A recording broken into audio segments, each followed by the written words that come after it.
आप सब कैसे हैं? खुदावंद आपको बरकत दे।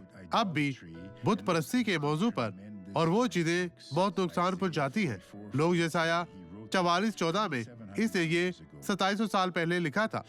वो देवदारों को अपने लिए काटता है और किस्म किस्म के बलूत को लेता है और जंगल के दरख्तों से जिसको वो पसंद करता है वो सनोबर का दरख्त लगाता है और भी उसे सींचता है और फिर वो इसे काटता है। इसे एक बुत बनाना है और कहता है कि ये वही है जो हमें अच्छी फसल देगा। अगर ऐसा होता तो इसे काटा ही ना जाता। ठीक है, इसकी अपनी जिंदगी होगी। लोगों, इस तरह मत जाए, ऐसे मत कहें और ना ही ऐसे काम करें।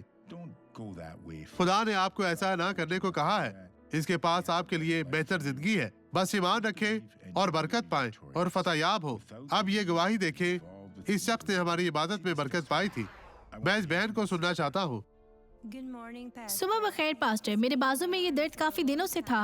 दर्द दूर नहीं होता था, लेकिन अब ये बेहतर है। तो अब ये बेहतर है? जी हाँ, ये ठीक है। आप अपना बाजू उठा सकती थी? हाँ, अब मैं कर सकती हूँ। आमीन। खुदा की हमद हो।